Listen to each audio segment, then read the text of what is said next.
أعوذ بالله من الشيطان الرجيم. بسم الله الرحمن الرحيم.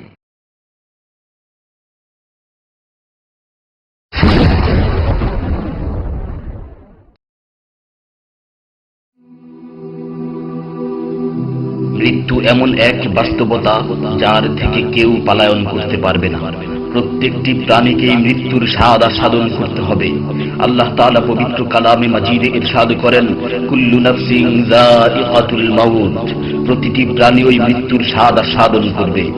কুল ইন্নাল মাউতাল্লাযী তাফিররুনা মিনহু ফাইন্নাহু মুলাকীকুম, হে নবী আপনি বলে দিন, মৃত্যু যার থেকে তোমরা পলায়ন করছো সে অবশ্যই তোমাদের সাথে সাক্ষাৎ করবে। আইনামা তাকুনু ইউদরিকুমুল মাউত ওয়ালাউ কুনতুম ফি বুরুজিম মুশাইয়াদা, তোমরা যেখানেই থাকো না কেন মৃত্যু তোমাদেরকে পাকড়াও করবেই, যদিও তোমরা সূর্য দুর্গে অবস্থান করো। লিকুল্লি উম্মাতিন আজাল, ইযা জাআ আজালুহুম ফালা ইস্তাখিরুনা সাআতান ওয়ালা ইস্তাকদিমুন, প্রত্যেকটি জাতিরই মৃত্যুর জন্য একটি নির্ধারিত সময় রয়েছে। যখন সেই নির্ধারিত সময় চলে আসে তখন তার থেকে এক মুহূর্ত আগ পিছ করা হয় না। এই ক্ষণস্থায়ী পৃথিবী যাকে নিয়ে তোমরা স্বপ্ন দেখছো, এই স্বপ্নের পৃথিবীও একদিন ধ্বংস হয়ে যাবে। কিয়ামতের সময় যখন নিকটবর্তী হবে তখন আল্লাহ সুবহানাহু ওয়া তাআলা নিজের দায়িত্বপ্রাপ্ত ফেরেশতাকে সিংহায় ফুৎকার দেওয়ার আদেশ দিবেন। অতঃপর ফেরেশতা সিংহায় ফুঁক দিবেন, ফলে পৃথিবী ও পাহাড় সমূহ উত্তোলিত হবে, চূর্ণ বিচূর্ণ হয়ে যাবে, আকাশ ফেটে টুকরো টুকরো হয়ে যাবে এবং নক্ষত্র সমূহ ঝরে পড়বে, সূর্য তার কিরণ হারিয়ে ফেলবে, সমুদ্রকে উত্তাল করে তোলা হবে। সেদিন কিয়ামতের ভূমিকম্প ও কিয়ামতের ভয়াবহ অবস্থা দেখে সকলেই মৃত্যুবরণ করবে।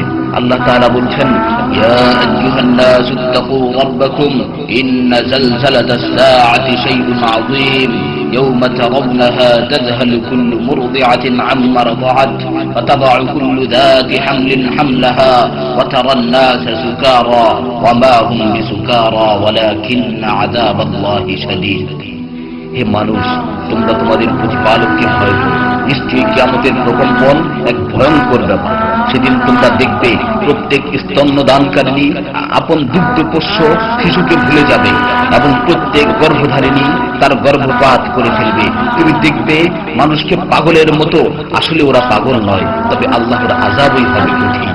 فإذا نفخ في الصور نفخة واحدة وحملت الأرض والجبال فدكتا دكة واحدة, অতঃপর যখন সিংহায় ফুঁক দেওয়া হবে একটি মাত্র ফুঁক, আর জমিন ও পর্বতমালাকে উত্তোলিত করা হবে এবং মাত্র একটি আঘাতে এগুলো চূর্ণ বিচূর্ণ হয়ে যাবে। ইযা সামাউ ফাতারাত ওয়া ইযাল কাওয়াকিবু ইনতাসারাত ওয়া ইযাল বিহারু ফুজ্জিরাত ওয়া ইযাল কুবুরু বু'সিরাত আলিমাত নাফসুম মা কদ্দামাত ওয়া আখখারাত, যখন আসমান বিদীর্ণ হবে, আসমান ফেটে টুকরো টুকরো হয়ে যাবে, আর যখন নক্ষত্রগুলো ঝরে পড়বে, আর যখন সমুদ্রগুলোকে উত্তাল করে তোলা হবে, আর যখন কবরগুলোকে উন্মোচিত করা হবে, তখন প্রত্যেকেই জানতে পারবে সে আগে কি পাঠিয়েছে এবং পরে কি পাঠিয়েছে। সেদিন কিয়ামতের ভয়াবহতায় আল্লাহ সুবহানাহু ওয়া তাআলা ব্যতীত প্রতিটি প্রাণী প্রাণ হারাবে। পবিত্র কালামে মাজিদে ইরশাদ হয়েছে, কুল্লু শাইইন হালিকুন ইল্লা ওয়াজহা, সেদিন আল্লাহর মহান সত্তা ব্যতীত প্রত্যেকটি জিনিসই ধ্বংস হয়ে যাবে। কুল্লু মান আলাইহা ফান ওয়া ইয়াবকা ওয়াজহু রাব্বিকা যুল জালালি ওয়াল ইকরাম, সেদিন জমিনের উপর যা কিছু রয়েছে সবই ধ্বংস হয়ে যাবে, আর শুধুমাত্র মহামহিম ও মহানুভব আল্লাহ সুবহানাহু ওয়া তাআলাই বাকি থাকবেন। তাফসীরে ইবনে কাসীরে বর্ণিত হয়েছে, যখন ইসরাফিল আলাইহিস সালাতু ওয়াস সালাম সিংহায় ফুৎকার দিবেন তখন সকলেই মরে যাবে। মালাকুল মাউত মৃত্যুর ফেরেশতা এসে আল্লাহ তাআলাকে বলবে, হে আল্লাহ, সকলেই মরে গেছে। তিনি জিজ্ঞেস করবেন, অবশিষ্ট কে আছে? উত্তর দিবে, হে আমার রব, আপনি, আর আপনি তো হলেন চিরঞ্জীব। এছাড়াও বাকি রয়েছে জিবরাইল, মিকাইল ও আরশ বহনকারী ফেরেশতাগণ।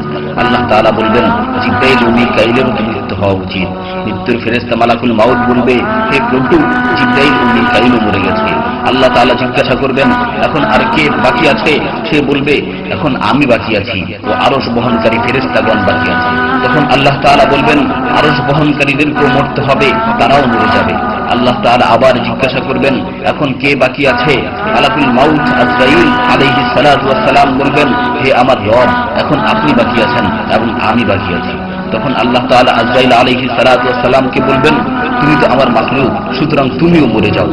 তিনি তৎক্ষণাৎ মরে যাবেন এবং শুধুমাত্র আল্লাহ তাআলাই বাকি থাকবেন।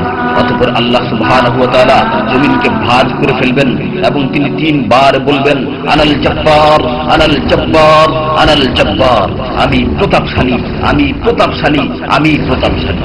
অতঃপর তিনি 3 বার জিজ্ঞাসা করবেন, লিমানিল মুলকুল ইয়াউম, লিমানিল মুলকুল ইয়াউম, লিমানিল মুলকুল ইয়াউম, আজকের রাজত্ব কার, আজকের সার্বভৌমত্ব কার, আজকের আধিপত্য কার? জবাব দেওয়ার মতো কেউই থাকবে না। তিনি আবার উত্তর দিবেন, লিল্লাহিল ওয়াহিদুল কাহ্হার, আজকের রাজত্ব, আজকের সার্বভৌমত্ব, আজকের আধিপত্য পরাক্রমশালী একমাত্র আল্লাহ। ইবনে ওমর রাদিয়াল্লাহু তাআলা আনহু হতে বর্ণিত অপর এক হাদিসে ইরশাদ হয়েছে, কিয়ামতের দিন আল্লাহ সুবহানাহু ওয়া তাআলা আসমান জমিনকে ভাঁজ করে নিজ হাতে গুটিয়ে নেবেন। অতঃপর বলবেন, আনাল মালিক, আনাল জব্বার, আনাল মুতাকাব্বির, আমি বাদশা, আমি প্রতাপশালী, আমি অহংকারী। আইনা মুলুকুল আরদ, আইনাল জব্বারুন, আইনাল মুতাকাব্বিরুন, দুনিয়ার রাজা বাদশারা কোথায়, দুনিয়ার প্রতাপশালীরা কোথায়, দুনিয়ার অহংকারকারীরা কোথায়? তখন আল্লাহ তাআলা সুউচ্চ কণ্ঠে 3 বার জিজ্ঞাসা করবেন, লিমানিল মুলকুল ইয়াউম, লিমানিল মুলকুল ইয়াউম, লিমানিল মুলকুল ইয়াউম, আজকের রাজত্ব কার, আজকের সার্বভৌমত্ব কার, আজকের আধিপত্য কার? অতঃপর তিনি 3 বার উত্তর দিবেন, লিল্লাহিল ওয়াহিদুল কাহ্হার, আজকের সার্বভৌমত্ব, আজকের রাজত্ব, আজকের আধিপত্য প্রতাপশালী একমাত্র আল্লাহ সুবহানাহু ওয়া তাআলা।